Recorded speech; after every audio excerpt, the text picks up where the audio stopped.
ఈ పర్యావరణ దినోత్సవం రోజున ఏం చెప్పాలి, ఏం మాట్లాడాలి అని అనుకుంటే నాకు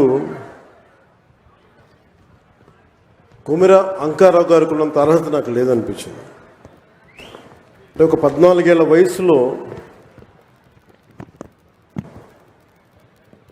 ఒక పక్షి చనిపోతే ప్లాస్టిక్ వ్యర్థాలు తిని దానికోసం ఎవరైనా సరే ఒక 3 దశాబ్దాలు కృషి చేస్తారా? 14 ఏళ్ల వయసులో ఎవరైనా ఏం ఆలోచిస్తారు?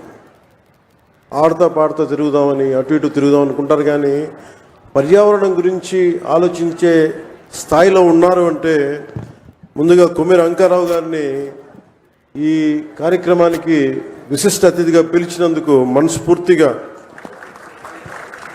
అధికారులకి, వారిని ఇక్కడ రావడానికి స్ఫూర్తి కలిగజేసిన శ్రీ నారా చంద్రబాబు నాయుడు గారికి మనస్ఫూర్తిగా నా కృతజ్ఞతలు తెలియజేసుకున్నాను.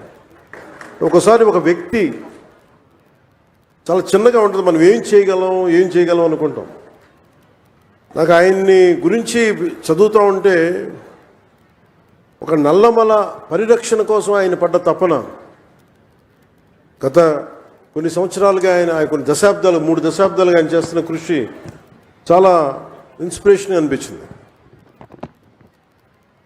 ఈ కార్యక్రమానికి దీనికి మాట్లాడాల్సిన మరింత అర్హత, బలమైన అర్హత గౌరవ ముఖ్యమంత్రి నారా చంద్రబాబు నాయుడు గారికి ఉంది.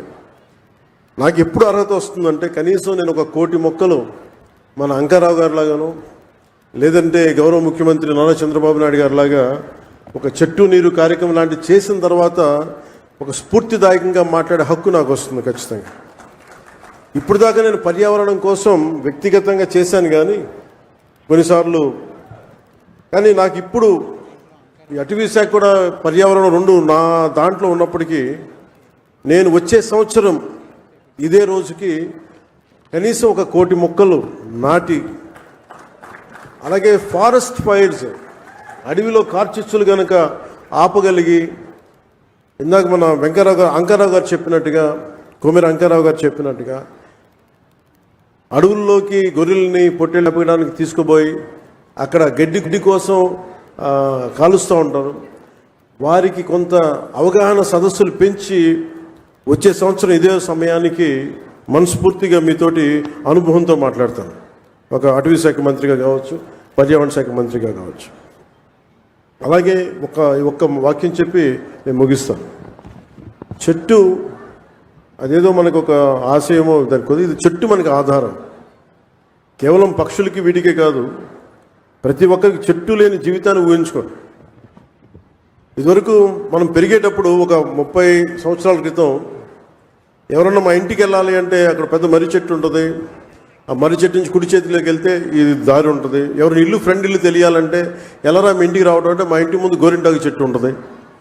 ఇట్లాంటివన్నీ పోయినాయి. ఇప్పుడు అసలు చెట్టే ఆనవాళ్ళు అయ్యేది. అలాంటి చెట్లని మనం సంరక్షించుకోవడం మానేసాం. కానీ అదృష్టవశాత్తు మనకి ప్రకృతిని పరిరక్షించగలిగే అవగాహన ఉన్న ఒక బలమైన వ్యక్తి మనకి ముఖ్యమంత్రిగా ఉన్నారు మనకి. అందుకు మనం నిజంగా గర్వించాం. ఈరోజు మా అందరికీ కూడా ఆయన ఇచ్చిన టార్గెట్స్, ప్రతి చోట 33% ఉండాలి ఫారెస్ట్ కవర్ అంటే, మా అందరికి ఇచ్చిన టార్గెట్ ఒక 50% ఆంధ్రప్రదేశ్లో ఉండాలి. ఆంధ్రప్రదేశ్ తలమానికంగా ఉండాలి.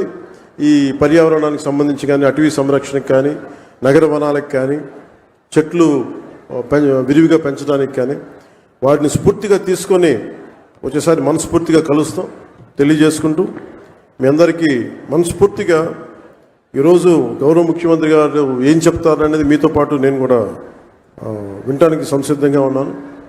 వారిచ్చే సూచనలు, సలహాలు తీసుకొని వచ్చే సంవత్సరం ఆయన మీద మనం పెట్టిన బాధ్యతని బలంగా నిర్వర్తించి ఆయన మెప్పు పొందేలాగా మనందరం ముందుకెళ్ళాలని మనస్ఫూర్తిగా కోరుకుంటూ సెలవు తీసుకున్నాను. జై హింద్.